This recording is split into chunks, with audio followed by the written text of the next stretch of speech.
अरा जा मोजां ब्लाव ब्लाव ब्लाव ब्लाव जोंब्लावजोबखाबाय नै जा बरिया खामखादों आरोना। थ' बेखिनिया पुरा सावनाय थांजोबखाबाय, दब्लाय दब्लाय सावगासिनो माने जोंब्लावगासिनो नै। बयनिसिमबो फिन खेबसे गोजोन बेलासिनि हामलायनायखौ जासिहरनानै आङो चेनेलाव फैफिनबावनाय जाबाय। जायफोरा मोजां मोनो नोंथांमोना नैबे भिडिअखौ नायलांनो हागोन। आङो बारा गोलाव खालामा। स' नैबे समावहाय रायजोफोरा आङो दा फोथारावसो दंथ'यो बर्थमान। एसे माने नारा गोरान सावदोंमोन आङो, दा एसे बेलासि जाबायथ' बारा मोजांबो खामा, माने उनथिंजाय आङो एसे नारा गोरान लागायना दोन्दोंमोन आरोना। बेखौहाय दहाय माने सानावनो आङो सावनानै होनाय बायदि जाबाय, बिथिं माने खामजोबखाबाय आरोना। थ' एसे खाथियाव माने आङो बेसर फोदोंमोन, थ' बिनिखायनो आङो बेखौ एसे अर लागायना होनाय जाबाय। बांद्राय माने सावजोबनोबो हाया, एकदम नाराया जानला मोनला सावजाया, माने खामब्लावलांजोबोब्ला माने भरिनानै थैनांगोन आरोना। थ' बेखायनो बिराद रिक्स, जानला मोनला बेखौहाय लागायलाबायनानै होनो हाया। दा जियानो हक गोलाव खालामा, थ' मेन आपडेट्सआवहाय फैदिनि।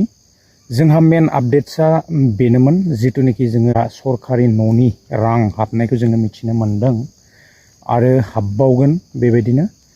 थ' जोङो बयबो निउसफोरखौहाय मोनगासिनोखा। एबारावहाय माने थ' सरकारि न'नि रां हाबोब्लाबो बेखौ माने आत्महत्या खालामनो हाखाया, माने जानोबो हाया जाहैदोंना। थ' मिस इउस जायोब्ला माने न'आबो जानाय नङा आरो पानिशमेन्ट थागोन आरोना। मानगोनां हाग्रामा महिलारि साराबो साংবাদিকफोरनि सिगाङावहाय शेयार खालामलांखाबाय। थ' आं एसे बे क्लिप्सखौहाय उनथिंजाय होनानै होगोन आरो जोङो बयबो मिथिनो मोनखादों, थेवबो आङो लेटलिबाबो नैबे भिडिअखौ लानानै फैनाय जादों आरोना।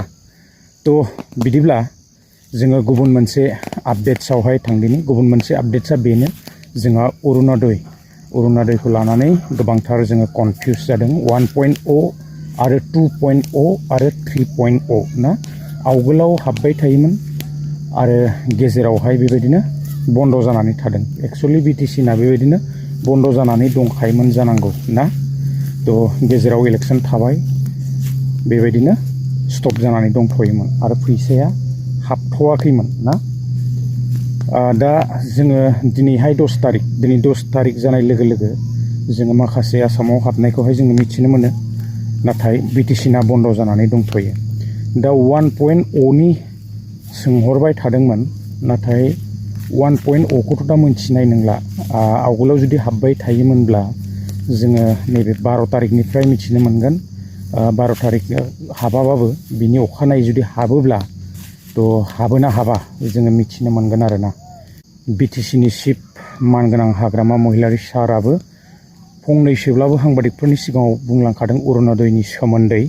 थ' आं एसे क्लिप्सखौहाय होनानै होगोन आरोना।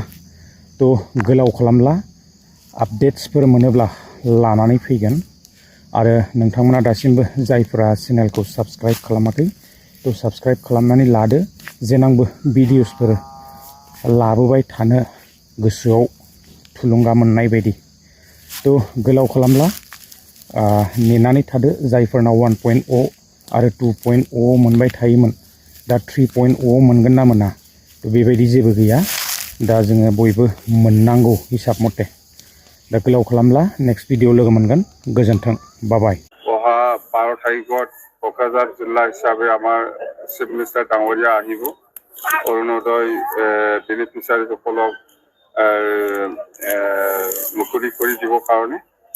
আৰু এনেকুৱা মুঠতে বহুত প্ৰগ্ৰাম আছে এই ডিচেম্বৰ জানুৱাৰী মাহত। এইটো পইচাৰ কোনো কথাই অহা নাই। চিএম ডাঙৰীয়া অলৰেডি কৈছে যে যিসকলে বেনিফিচিয়াৰীৰ ওপৰত পইচা লৈ পেলাই ঘৰ বনোৱাৰ যেটো প্ৰচেষ্টা চলাব, এইসকলৰ ওপৰত অফিচিয়েলি পানিছমেণ্টটো থাকিবই। আৰু আমিও ল'ম, অকল চিএম ডাঙৰীয়া নহয়, বিটিচি অঞ্চলত আমি চাম, কথা সেইটোৱেই।